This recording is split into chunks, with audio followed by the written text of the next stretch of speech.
नगर में प्रतिष्ठित व्यापारी रहते थे जिन्हें बहुत समय बाद एक पुत्र की प्राप्ति हुई थी। उसका नाम चंद्रकांत रखा गया। चंद्रकांत घर में सभी का दुलारा था। अति कठिनाई एवं लंबे समय इंतजार के बाद संतान का सुख मिलने पर घर के प्रत्येक व्यक्ति के मन में व्यापारी के पुत्र चंद्रकांत के प्रति विशेष लाड प्यार था, जिसने चंद्रकांत को बहुत बिगाड़ दिया था। घर में किसी भी बात का अभाव नहीं था। चंद्रकांत की मांग से पहले ही उसकी सभी इच्छाएं पूरी कर दी जाती थी। शायद इसी के कारण चंद्रकांत को ना सुनने की आदत नहीं थी और ना ही मेहनत के महत्व का आभास था। चंद्रकांत ने जीवन में कभी अभाव नहीं देखा था, इसलिए उसका नजरिया जीवन के प्रति बहुत अलग था और वही व्यापारी ने कड़ी मेहनत से अपना व्यापार बनाया था।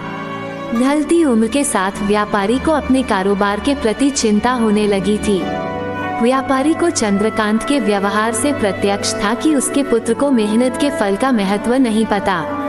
उसे आभास हो चुका था कि उसके लाड प्यार ने चंद्रकांत को जीवन की वास्तविकता और जीवन में मेहनत के महत्व से बहुत दूर कर दिया है। गहन चिंतन के बाद व्यापारी ने निश्चय किया कि वो चंद्रकांत को मेहनत के फल का महत्व स्वयं सिखाएगा, चाहे उसके लिए उसे कठोर ही क्यों न बनना पड़े। व्यापारी ने चंद्रकांत को अपने पास बुलाया और बहुत ही तीखे स्वर में उससे बात की।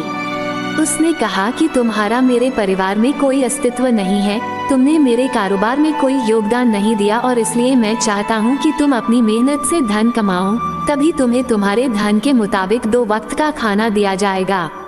यह सुनकर चंद्रकांत को ज्यादा कोई फर्क नहीं पड़ा। उसने उसे क्षण भर का गुस्सा समझ लिया, लेकिन व्यापारी ने भी ठान रखी थी। उसने घर के सभी सदस्यों को आदेश दिया कि कोई चंद्रकांत की मदद नहीं करेगा और न ही उसे बिना धन के भोजन दिया जाएगा।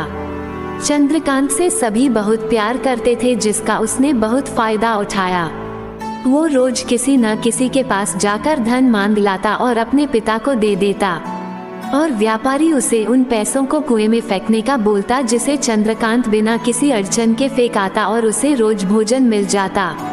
ऐसा कई दिनों तक चलता रहा, लेकिन अब घर के लोगों को रोज रोज धन देना भारी पड़ने लगा। सभी उससे अपनी कन्नी काटने लगे, जिस कारण चंद्रकांत को मिलने वाला धन कम होने लगा और उस धन के हिसाब से उसका भोजन भी कम होने लगा। एक दिन चंद्रकांत को किसी ने धन नहीं दिया और उसे अपनी भूख को शांत करने के लिए गांव में जाकर कार्य करना पड़ा। उस दिन वो बहुत देर से थका हारा व्यापारी के पास पहुंचा और धन देकर भोजन मांगा।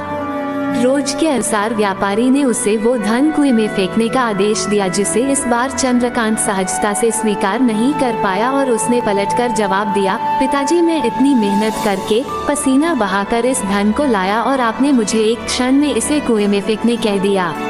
यह सुनकर व्यापारी समझ गया कि आज चंद्रकांत को मेहनत के फल का महत्व समझ आ गया है। व्यापारी भली भांति जानता था कि उसके परिवार वाले चंद्रकांत की मदद कर रहे हैं, तभी चंद्रकांत इतनी आसानी से